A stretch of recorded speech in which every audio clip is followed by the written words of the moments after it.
Shalom and welcome to Jerusalem Studio. Turkey, a country with almost 80 million people, has become in recent years a significant player on the international arena after years of diminished influence. The country, which joined NATO in the early 1950s, became a barrier in the war against Islamic extremism, playing key roles in ongoing efforts to tackle the dangerous phenomenon. Several spats, however, highlighted rising tensions between Turkey, the United States, and the European Union in the wake of a failed coup attempt on the 15th of July, followed by a prolonged crackdown by President Recep Tayyip Erdogan against his opposition that angered both Europe and the United States. During today's program, we will examine the implications of the new reality at hand on both a regional as well as a global spectrum. With us to do so are Mr. Eytan Cohen, who is a researcher at the Moshe Dayan Center at Tel Aviv University. Welcome. Thank you very much. I'd like also to welcome our TV7 analyst, Mr. Amir Oren, and also Professor Efraim Inbar, director of the Begin Sadat Center for Strategic Studies at Bar Ilan University. Welcome. Hi. And I'd like to start with you, Amir. Give us a little bit of an understanding what is currently happening in Turkey. Well, some 5 weeks after the failed coup, we are still in the aftermath.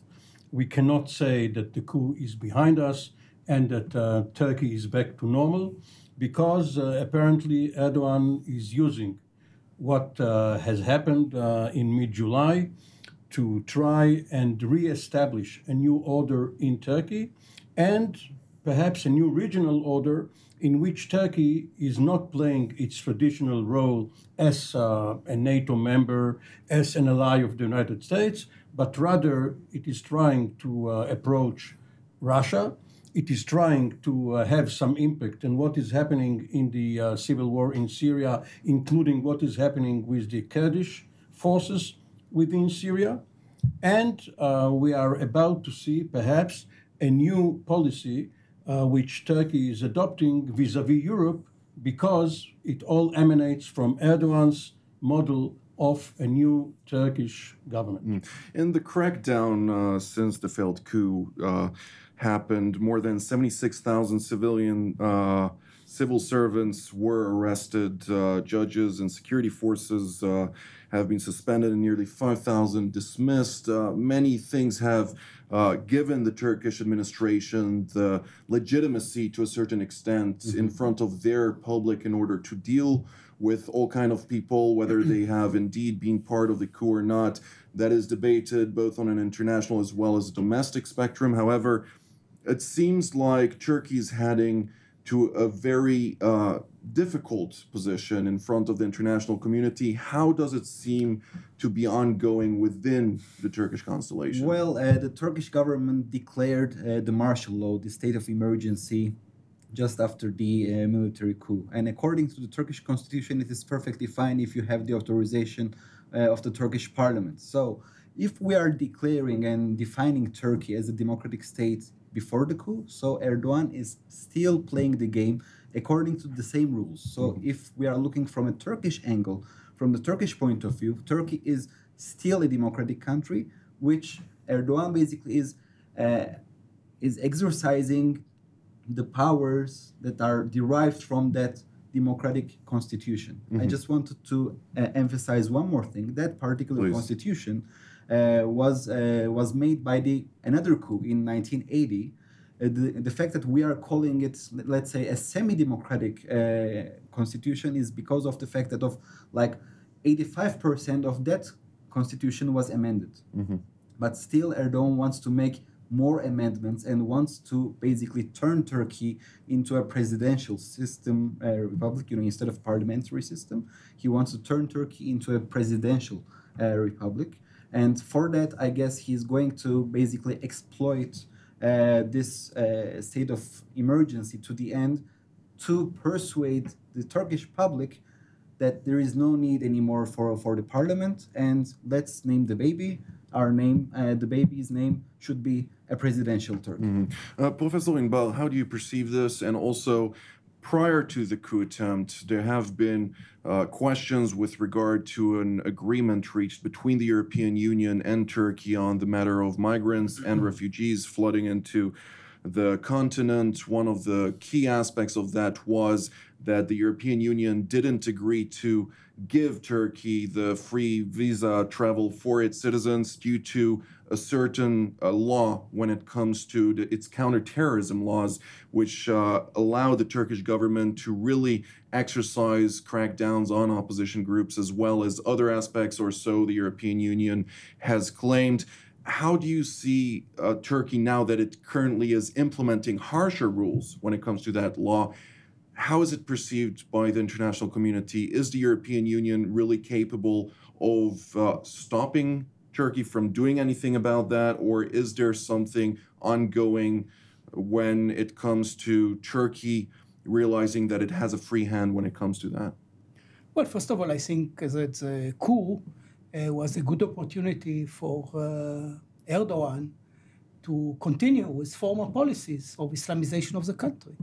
And we all know that there are many lists of thousands of people that were supposed to be purged at a certain point. And the coup was a good opportunity for him to do so. Furthermore, what was mentioned before by my colleague, Eytan Cohen, he wants a presidential system, and this coup facilitates the transfer from a parliamentary system to a presidential system.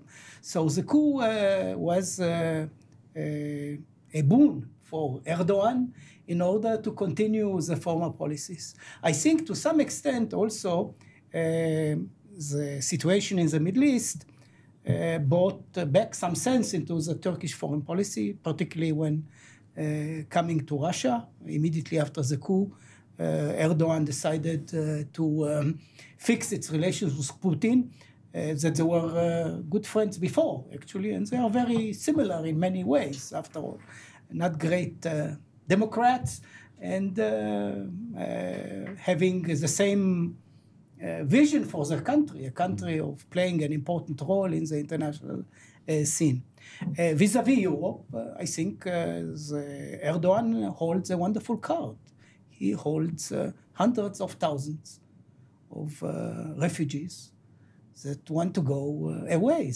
Europe is their address. Mm-hmm. And the Europeans are very much afraid of this situation, and they pay billions of euros. And now, when they do not abide by the agreement they made, allowing free Turkish movement into their countries, he threatens them to send in the migrants. And this issue is not resolved yet.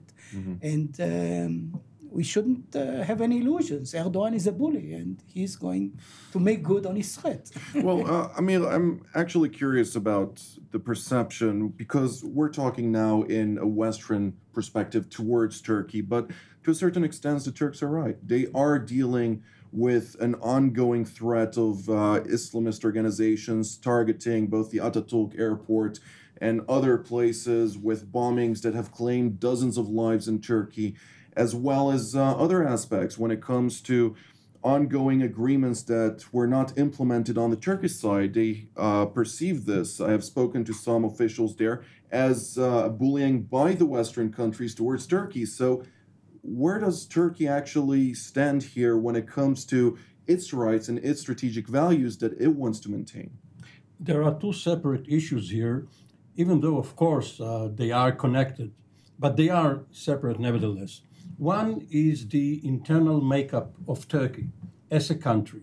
And you may say that Erdogan is now leading the second Turkish Republic. If Atatürk founded the Turkish Republic, much like General de Gaulle, when he came to power in 1958, brought with him the fifth French Republic, because the fourth one failed, and the parliamentary system with parties could not govern France. De Gaulle came into power, and by the way, the military didn't like what de Gaulle did later and tried to assassinate him or to depose him by a coup which failed. Now, so first of all, Erdogan has both an autocratic, as was mentioned, and a theocratic vision of Turkey, which is unlike the vision that the West wants to see, and that the West perceived as being amenable to membership in the European Union. Now, one may ask, is it still so attractive to be a member of the EU now that Britain wants to leave? And one tends to think that the Turks want to be in because the Greeks are in. They don't want to stay behind. But if the price is too high, Erdogan says, fine, no deal. If I have to change my laws, for instance, or if I can't bring back the death penalty, because this is what you say is a condition for membership, why should I do it, in addition to what was said here? Now, the other thing is foreign policy and national security vis-a-vis what is happening in Syria, plus the Kurdish question. The United States and Russia are allies in this fight, and they are now getting closer and closer as President Obama is in the twilight of his presidency, and he wants to get it over with. And if they get it over with in both Iraq and Syria, perhaps many of the migrants, many of the refugees will go back, and they will not need Turkey so much. So they are bypassing him, and even this week we heard that Russia is employing its air force from Iranian airfields into Syria. Turkey needs Russia more than Russia needs Turkey right now. There is not too much of a leverage that Erdogan has over Russia or over the United States, and if he does try to make his weight perceived, there are voices in the United States regarding the nuclear weapons in Incirlik base.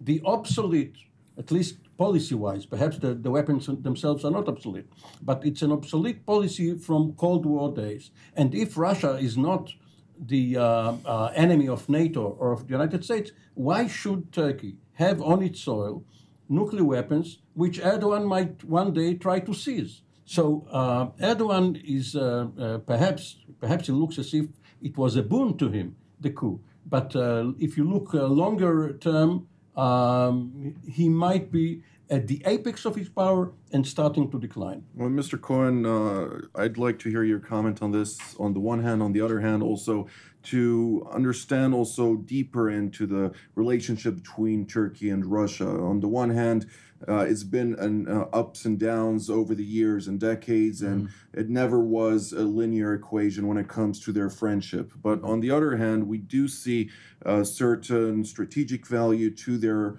bilateral relations, and also it is a signal to the West, on the other hand, where we can see, on the one hand, the European Union, Germany specifically, saying that there is no problem of rapprochement between Turkey and Russia. But on the other hand, there's a lot of pessimism coming from Washington with regard to this relationship.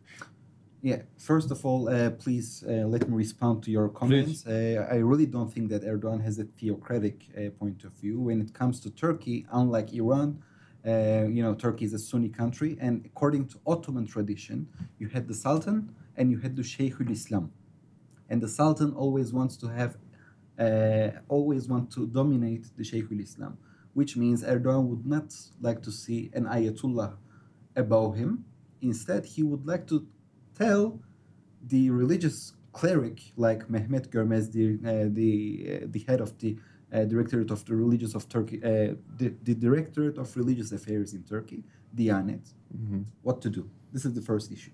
And when it comes to European Union, Erdogan also knows that Europeans are not going to get him into the Union. He's trying to use European Union as a leverage for his own good in the domestic politics. Beforehand, he used it against the Turkish army to weaken the Turkish army. He passed all anti-army reforms, with the excuse of the European Union. So the army, who was basically the, let's say, the flagship, the forerunner of the Atatürkists, of the Westernism in Turkey, could not say no to this kind of So you're reforms. saying that the European Union's game in telling Turkey, yes, we want you, but in practice actually not letting them come in, Turks Turkey know. do the Turks, same? Yeah, definitely. Turks know that, but at the end of the day, Erdogan wants to show an achievement for his people, to his people. He wants to show the Turkish citizens, if you would like to have a lunch with your kids in Paris, so now we are going to get this visa exemption. Because I'm a holder of the Turkish passport, and I know before getting my Israeli passport, I knew how crucial and hard it was getting to Europe. And Erdogan, by doing this move, is going to touch to the lives of millions of Turkish citizens who are suffering. So for him, it's a huge political achievement. You should understand this. And when it comes to Russia, I agree with you that Turkey needs Russia more than Russia needs Turkey. And we have seen this after the jet crisis, when the Turks downed the Russian jet in November 24, 2015. By the way, at the same time I was in Turkey, I could speak with people, with the taxi drivers, waiters, and you may be astonished, but the people were with Erdogan with that decision, because for them the borders of the motherland of Turkey are holy. So like your mother. So if these borders are violated, so your mother, please, I beg your pardon for this expression, but your mother is raped. So that's why for many Turkish citizens, downing the Russian jet could be justified and had to be supported. Professor Inbal, how do you perceive all these various aspects of things? This is sociology. Well, Turkey basically has a problem. During the Cold War, it was clear to everybody on which side Turkey should be, because there was an old Russian-Turkish rivalry, which is no longer there. During the Cold War, the Middle East was an area in which the Kemalists, at least, didn't want to touch. It was a source of evil, a source of, being religious, which they didn't like. And nowadays, we see a new Turkey, which to some extent understands that it doesn't belong anymore to the West. On the other hand, it understands that many of its national security problems, particularly the Kurds or the radical Islamists, comes from the Middle East. And for a while, Turkey, I believe, was wrong in assessing that it can manage the situation. And nowadays, its attempts are blowing in its face. In Syria, it tried to unseat Assad, and it created a huge turmoil, which is not going to end very soon. This is true of Iraq. And I doubt very much if the refugee problem is over. If he wants it as a weapon, he'll continue to have it. If he sees it as a problem, he'll continue to have this problem in the future. What Erdogan is trying to do now, in my view, in terms of foreign policy, is try desperately to stabilize the situation of Turkey. And facing a weak American administration, he can align itself with Russia. He hopes maybe the Russians will help him to contain maybe the Kurdish problem.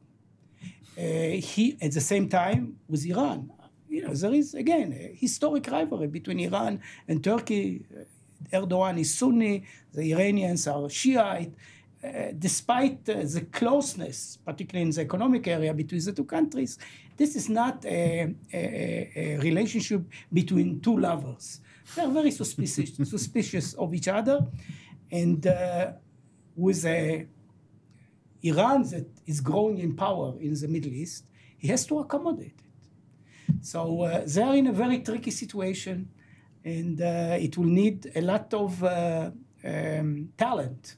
I believe the Turks do have some talent in this area. Amir, I'd like to hear your comment on this. And at the same time, this week, Mevlut Cavusoglu, the foreign minister of Turkey, announced regarding a certain advancement in the rapprochement agreement between Turkey and Israel. I'd like also to hear your knowledge about that.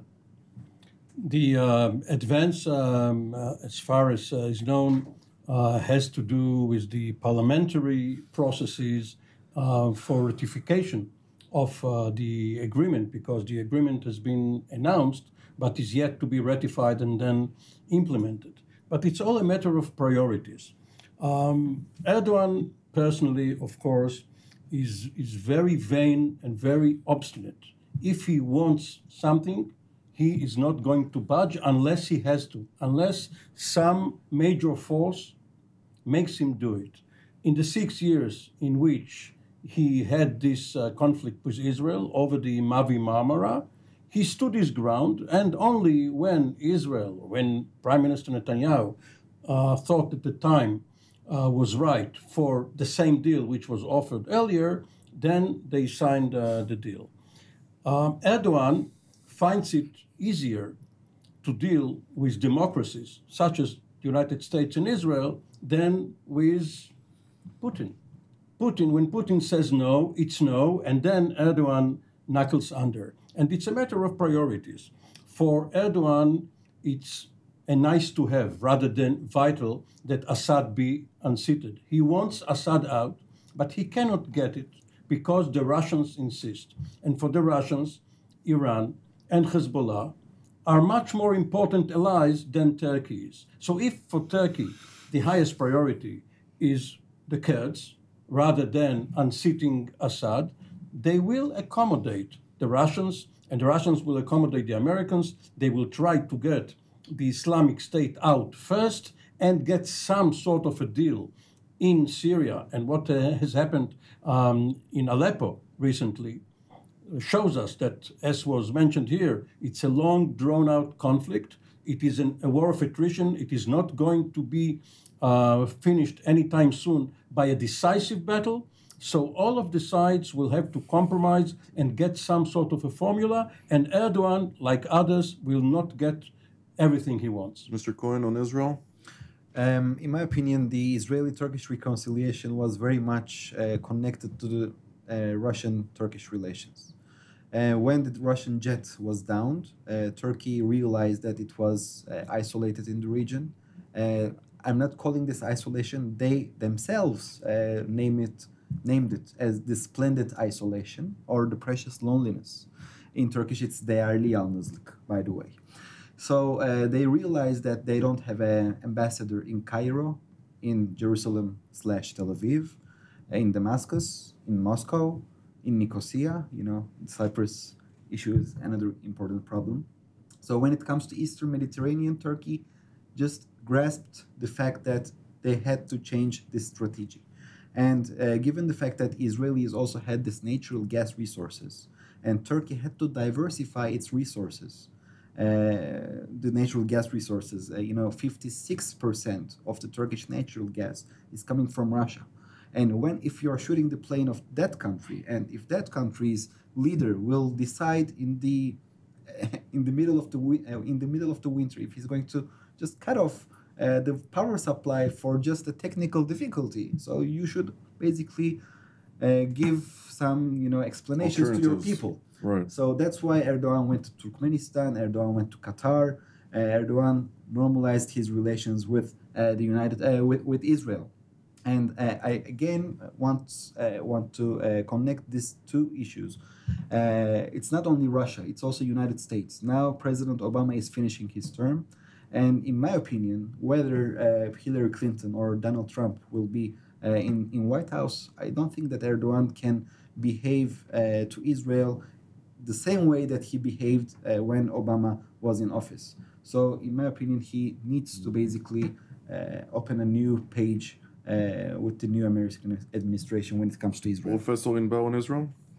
I think the deal was basically Erdogan deciding to give up on primary demand, the removal of the naval blockade of Gaza, which is a national security interest of Israel.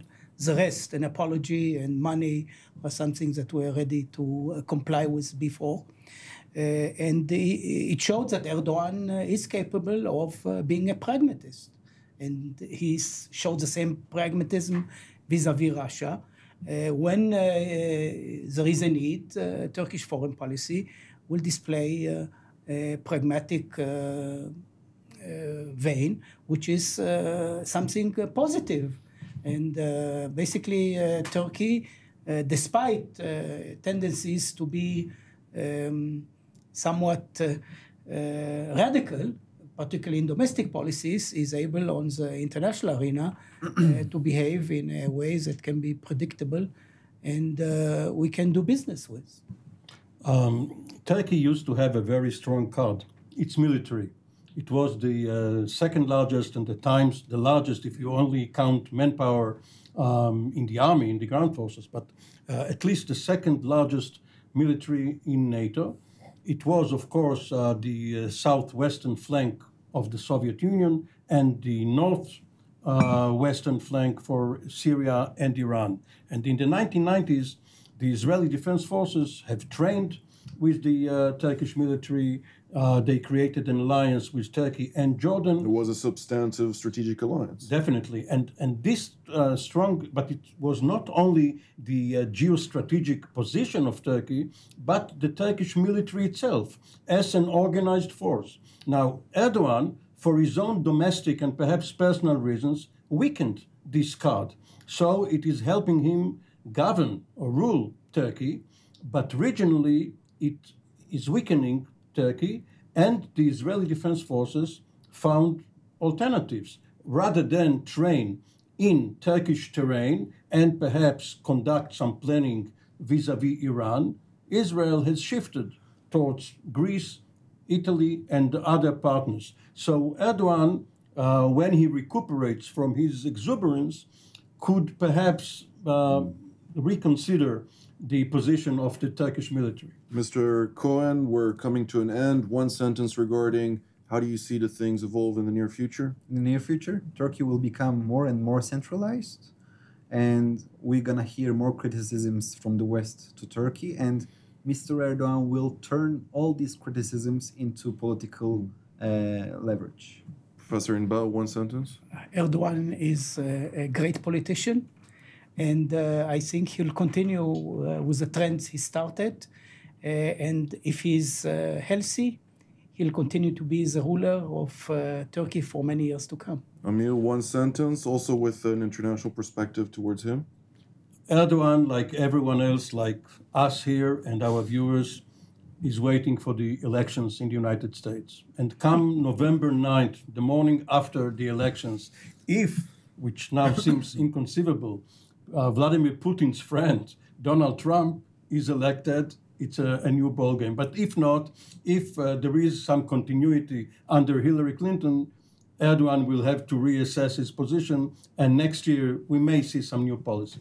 All right, I would like to thank you all for coming here. Mr. Eytan Cohen, thank you so much for being here. Mr. Amir Oren, it's been a pleasure. Professor Ephraim Inbal, thank you so very much. And I'd like to thank also our viewers. We will see you next week. You just watched Jerusalem Studio. If you were enriched by the program, please consider supporting Heaven TV7 Jerusalem. Call us at 0600 10077 or send your donation using the bank account reference number on the screen. You can also donate via PayPal. Jerusalem Studio is made possible by your donation.